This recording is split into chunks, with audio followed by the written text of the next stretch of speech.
ಇವತ್ತು ಕಾಂಗ್ರೆಸ್ ಅಧಿಕಾರಕ್ಕೆ ಬಂದ ಮೇಲೆ ಸಾಕಷ್ಟು ಭಾರತೀಯರ ಸಾವು ಖಂಡಿಸುವ ಸಲುವಾಗಿ ಇವತ್ತು ಪ್ರತಿಭಟನೆ ಹಮ್ಮಿಕೊಂಡಿದ್ವಿ ವಿಜಯಪುರ ಜಿಲ್ಲೆ ಮತ್ತು ನಗರಗಳಿಂದ. ಇವತ್ತು ಪ್ರತಿಯೊಂದು ಮನೆಯಿಂದ ಕೂಡ ಪ್ರತಿಯೊಬ್ಬರು ಭಾರತೀಯರು ಕೂಡ ಇಲ್ಲದ ಕನಸುಗಳನ್ನು ಸಾಕಷ್ಟು ಕನಸುಗಳನ್ನು ಕಟ್ಕೊಂಡಿರ್ತಾರೆ. ಆ ಕನಸನ್ನು ನುಚ್ಚು ನೂರು ಮಾಡುವಂಥ ಸರ್ಕಾರ ಕಾಂಗ್ರೆಸ್ ಸರ್ಕಾರ ಅಂತ ಹೇಳಲಿಕ್ಕೆ ಬಯಸ್ತೇನೆ. ಇವತ್ತು ಇಂಥ ಸಾವಿಗೆ ಲಕ್ಷ್ಮೀ ಹೆಬ್ಬಾಳ್ಕರ್ ಅವರು ಕೂಡ ಇದಕ್ಕೆ ಉತ್ತರ ಕೊಡಬೇಕಾಗುತ್ತೆ.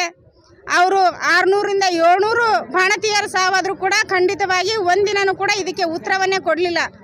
ಯಾವ ಒಬ್ಬ ಭಾರತೀಯರ ಸತ್ತಂಥವ್ರ ಮನೆಗೆ ಒಂದಿನೂ ಕೂಡ ಹೋಗಿ ಅವರ ಸಾಂತ್ವನ ಹೇಳಲಿಕ್ಕೆ ಆಗಲಿಲ್ಲ. ಇಂಥವರು ಇವತ್ತು ಸಚಿವರಾಗಿರಲಿಕ್ಕೆ ಅರ್ಹರಲ್ಲ ಅಂತ ಹೇಳಲಿಕ್ಕೆ ಬಯಸ್ತೇನೆ. ಲಕ್ಷ್ಮೀ ಹೆಬ್ಬಾಳ್ಕರ್ ಅವರು ಮತ್ತು ದಿನೇಶ್ ಗುಂಡೂರಾವ್ ಅವರು ಇವತ್ತು ಸಾವಾಗ್ತದಂದ್ರೆ ಅದಕ್ಕೆ ಬೇರೆನೇ ಅರ್ಥ ಕೊಡುವಂಥ ಕೆಲಸ ಮಾಡ್ತಾ ಇದ್ದಾರೆ. ಹಿಂದೆ ಇರಲಾರದಂಥ ಸಾವು ಈಗ ಯಾಕೆ ಆಗ್ತಿದೆ ಅಂಥೇಳಿ ನಮ್ಮ ಪ್ರಶ್ನೆ.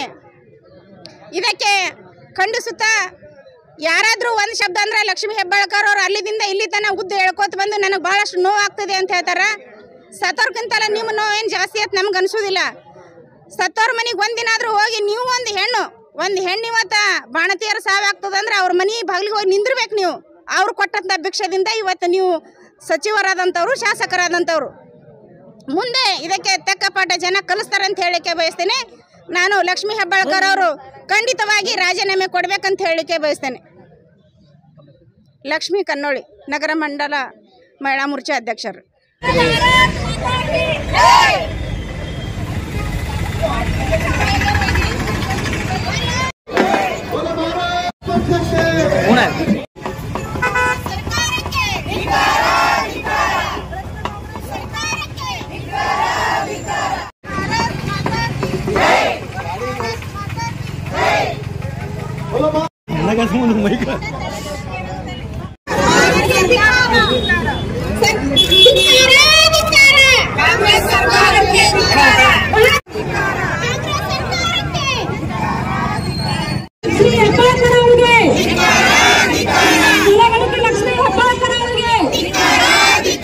ಕಾಂಗ್ರೆಸ್ ಸರ್ಕಾರಕ್ಕೆ ಮಹಿಳೆಯರನ್ನ ಕೊಲೆ ಮಾಡುತ್ತಿರುವಂತಹ ಕಾಂಗ್ರೆಸ್ ಸರ್ಕಾರಕ್ಕೆ ನೀಡಲೇಬೇಕು. ಕಾಂಗ್ರೆಸ್ ಸರ್ಕಾರಕ್ಕೆ ದಿನೇಶ್ ಗುಂಡೂರಾವ್ ಅವರಿಗೆ, ಈ ರಾಜ್ಯದ ಮುಖ್ಯಮಂತ್ರಿಗಳಾಗಿರ್ತಕ್ಕಂಥ ಸಿದ್ದರಾಮಯ್ಯ ಅವರಿಗೆ, ಉಡಾಫೆ ಉತ್ತರವನ್ನು ಹೇಳುತ್ತಿರುವಂತಹ ಸಿದ್ದರಾಮಯ್ಯ ಅವರಿಗೆ, ಕಾಂಗ್ರೆಸ್ ಸರ್ಕಾರಕ್ಕೆ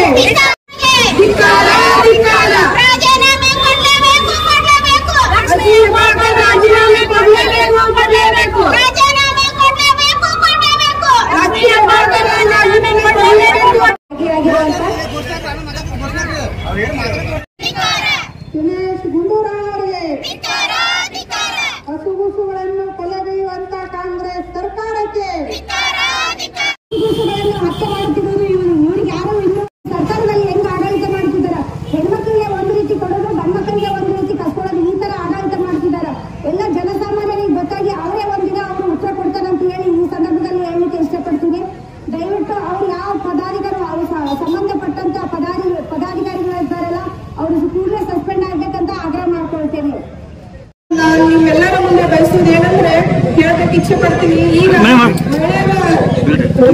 ಸುಮಾರು 6 ತಿಂಗಳಿಂದ ಇದು ಮಾನವಂತ ಹೋಮ ನಡೀತಿದೆ. ಮಹಿಳೆಯರು, ಗರ್ಭಿಣಿಯರು, ಮದುವೆಯಾಗಿ ಹೊಸದಾಗಿ ಬಂದ ಮಹಿಳೆಯರು, 22, 25 ವರ್ಷದ ಹೆಣ್ಮಕ್ಳಿದ್ದಾರೆ. ಆ ಹೆಣ್ಮಕ್ಳಿಗೆ ಡಾಕ್ಟರ್ಸ್ ಏನ್ ಹೇಳ್ತಿದ್ದಾರೆ ಅಂದ್ರೆ ಇವ್ರಿಗೆ ಯಾವುದೋ ಒಂದು ಕಾಯಿಲೆಗೆ ಹಾರ್ಟ್ ವಿಕಾರ ಇದೆ, ಕಿಡ್ನಿ ಪ್ರಾಬ್ಲಮ್ಸ್ ಇದೆ. ಈ ತರ ವಯಸ್ಸಿನ ಹೆಣ್ಮಕ್ಳಿಗೆ ಇದು ಪ್ರಾಬ್ಲಮ್ಸ್ ಉತ್ತರವಾಗಿ ಆರೋಗ್ಯ ಸಚಿವರಾಗಿರ್ಬೋದು ಮತ್ತು ಸರ್ಕಾರ ಕಡೆಯಿಂದ ಮತ್ತು ವೈದ್ಯಕೀಯ ಕಡೆಯಿಂದ ಬರ್ತಾ ಇದೆ. ಇದೆಲ್ಲವನ್ನು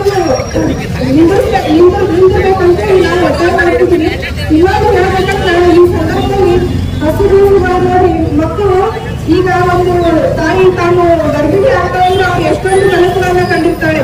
ತನ್ನ ಹುಟ್ಟು ಮನೆ ಬಿಟ್ಟು ನಾವು ಹೆಣ್ಮಕ್ಳಿಗೆ ನದಿ ಇಟ್ಟಾಗಿ ಒಂದು ಕಡೆ ಹುಟ್ಟಿ ಒಂದ್ ಕಡೆ ಬೆಳೆದು ಇನ್ನೊಂದು ಮನೆ ಹೋಗಿ ಕಳಿಸುವಂತ ದೀಪ ಗೃಹಲಕ್ಷ್ಮಿ ಆಗಿರ್ತಾರೆ. ಆದ್ರೆ ಈ ಸರ್ಕಾರ ಗೃಹಲಕ್ಷ್ಮಿ ಮನೆಯನ್ನು ಕೊಟ್ಟು ನಮ್ಮ ಮಹಿಳೆಯರಿಗೆ ಮೋಸ ಮಾಡಿ ಮೋಸದಿಂದ ಅವರ ಮತವನ್ನ ತಗೊಂಡು ಇವತ್ತು ಸರ್ಕಾರ ಚಲಾಯಿಸಿದಲ್ಲಿ ಮಹಿಳೆಯರಿಗೆ ಯಾವುದೇ ಸುರಕ್ಷತೆ ಇಲ್ಲ ಮತ್ತು ಏನೂ ಇಲ್ಲ.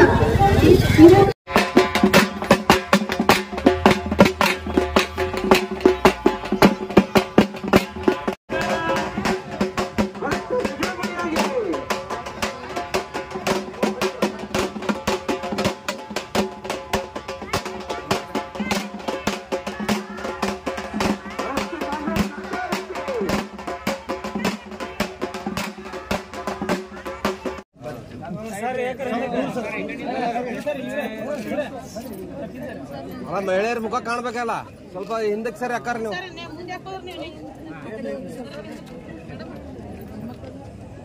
Okay okay right.